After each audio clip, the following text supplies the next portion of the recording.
Ang mapapanood ninyo ay para sa mga professional lamang. Kung ikaw ay beginner, wag na wag mong gagayahin ito. Dahil magagalit si Doc.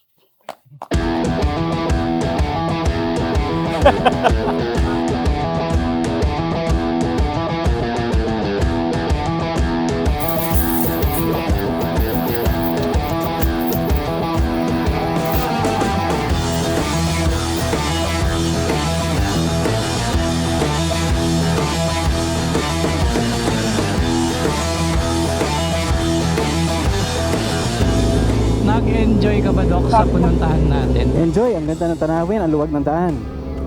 Grabe, nasulit mo rin yung motor mo. Kasi Oo nga. madalang mo lang nagagamit yan, di ba? Tama, madalang lang talaga. Pero uwi na siguro ako kasi medyo hinahanap na tayo ng asawa ko. Sige, sige. Hoy! Hey, ingat! Eh, masyadong mabilis yung mga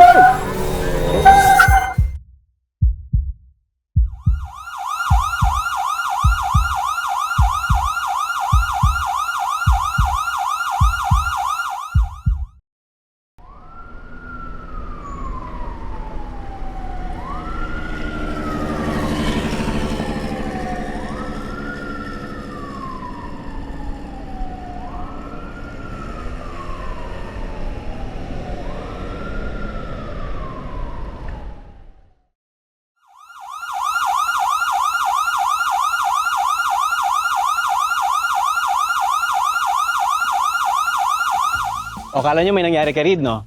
Bari lang yon. Gusto lang naming mapakita kung anong posibleng mangyari pag hindi tayo sumunod sa traffic rules and regulations. Na kung saan maaari mong maiwasan kung susundin mo ang mga tips na sinabi ko kanina. Doc, ano ba yung mga common na damage na nakukuha ng tao kapag na-aksidente siya sa pagmamotor? Okay. So meron tayong mga common injuries, siguro 3 kategorya ang masasabi natin sa viewers natin. Ang una is head, neck, and kasama na yung spine injuries, yung gulugod. Pangalawa is fractures or dislocations or yung pagkabali at pagka-dislocate ng mga kasukasuan. Oo, dito. At yung pangatlo is yung trauma sa dibdib at sa tiyan or thoracic and abdominal blunt trauma. Yung mga nabanggit mong damage sa katawan, Doc, maaaring maiwasan din yan kung magsusuot ng proper gears. Proper safety gears sa riding natin, no? So yung wag nating kalimutan yung helmet, yung jacket, yung riding pants and boots and gloves. So, Doc, nabanggit ko na nga yung mga pwedeng ma-prevent natin. Eh, paano naman kung talagang kahit naka-riding gear siya, nagkaroon pa rin siya ng damage, ano ba yung mga first aid na pwede natin gawin? So ngayon naman, i-demonstrate natin kung paano gawin yung first aid for motorcycle accidents. Tawagin natin yung volunteer natin na si Christian. Christian? Pasok. Hello, Sir Christian. Higa ka dito, Sir Okay, Christian. demo natin. Dito ang ulo mo. Higa ka dito. Okay. So halimbawa, sa kamalasan, ang kasama nating si Christian ay na-aksidente. At tayo yung kasama niyang nagra-ride, tayo yung re-responde.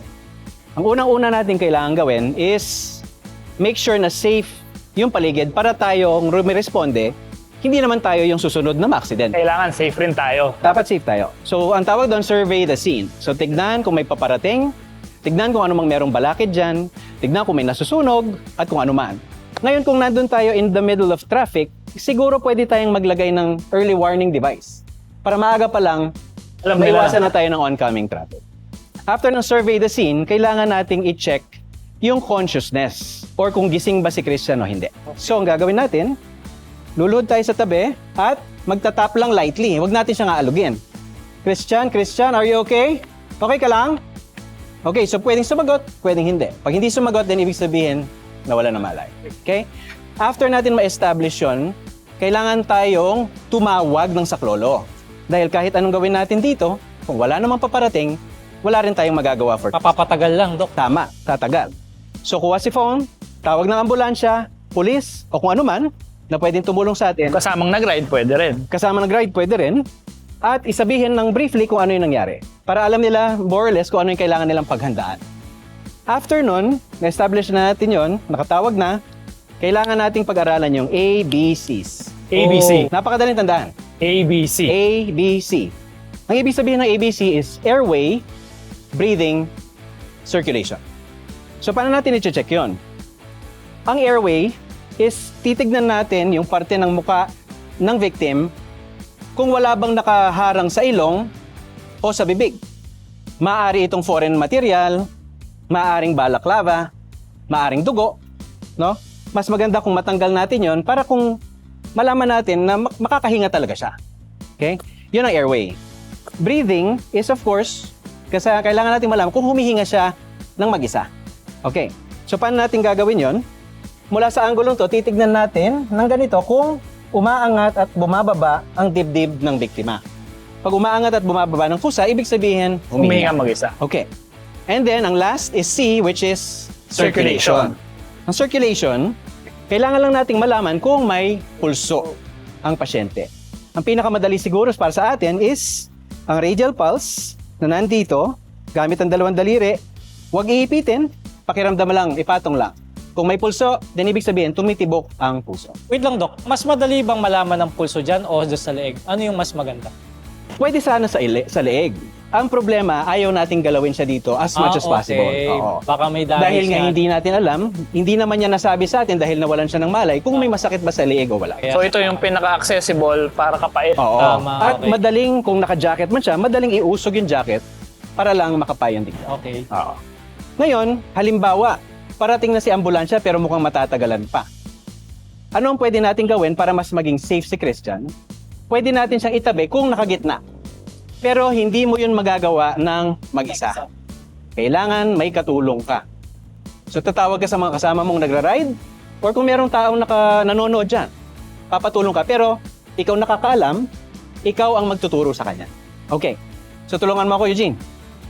Para maripat natin safely si Christian, may isang bubuhat either sa dibdib or sa balakang. Ako bilang nakakaalam, ako ang susuporta sa ulo ni Christian at leeg. So gagawin ko yun via putting my hand dito sa likod ng balikat at yung braso ko susuporta sa helmet. Okay. Okay? Tapos pag-uusapan ko saan papunta, papunta dito sa kanan siguro, Eugene. 1, 2, 3. Isa pa? 1, 2, 3. Okay. Ngayon nalipat na natin si Christian. Halimbawa, full face yung helmet. Tapos hindi natin ma-access yung bibig. Kailangan nating matanggal talaga Yung helmet. yung helmet. Okay. Ganon din, kamukha nung paglipat, hindi mo yun magagawa ng mag-isa. Kailangan may katulong ka. So, Kailangan susuporta ako sa leeg. sa liig, oo. Gagawin ni Eugene yun by So hahawakan ko siya dito. So kailangan secure yung leg niya na hindi gumagalaw. Ako naman. Habang yung si Doc J, Tinatanggal niya yung strap. oo. trap at hindi natin hahablutin. Aalog-alugin lang natin. Okay. Alog, alog. Tapos si Eugene ang magsisiguro na hindi babagsak yung ulo. Alog hanggang matanggal. At pwedeng dahan-dahan ibaba. Yon. Palagay ko hanggang doon ang pwede natin ituro sa mga viewers natin. Malaking Habang bagay, naghihintay ng ambulansya. Habang Doc, naghihintay diba? ng paparating na tulong. laking bagay na yun para sa mga viewers natin. Palagay ko marami tayong matutulungan kung alam natin at natatandaan natin. Tama. Kasi Doc, takot yung iba talaga na ayaw nilang galawin na hindi nagagawa yung first aid. Takot sila kasi siguro hindi nila alam kung paano gawin. Pero ngayon, Kaya naturo tamang-tama na natin, ito, naituro. maganda kung alam na nilang gawin, pwede naman. Okay. Okay, Christian, salamat. Thank you. Yung helmet mo. Thank you, Christian. Mag-riding gear ka next time, ha? Huwag kang kamote ha, Sir Christian. Yun, ganun pala dapat ang gagawin, Doc. At para sa katulad kong rider, napaka-importante na malaman yan. At lalong-lalo na, galing pa yan sa mga batikang doktor na kasama natin Thank ngayon. you. Doc, quick recap naman para maalala ng mga kapwa nating riders na manonood. Okay, so recap for the video series is number 1, safety gear. Safety gear, always. Kailangan nating magsuot ng safety gear bago magmotor. Number 2 is pag-check ng motor or Blow bagets. Blow bagets. Okay, wag natin kalimutan i-check yung motor natin bago tayo lumabas. Pangatlo is pagplano ng ruta or yung itinerary natin. At pang-apat is yung pagsunod sa batas trapiko.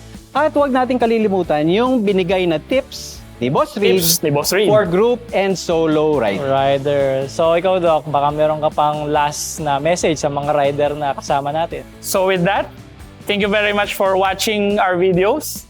So, for more information about these topics, just click the link here below para mas marami pa kayong malaman about sa mga ganitong videos.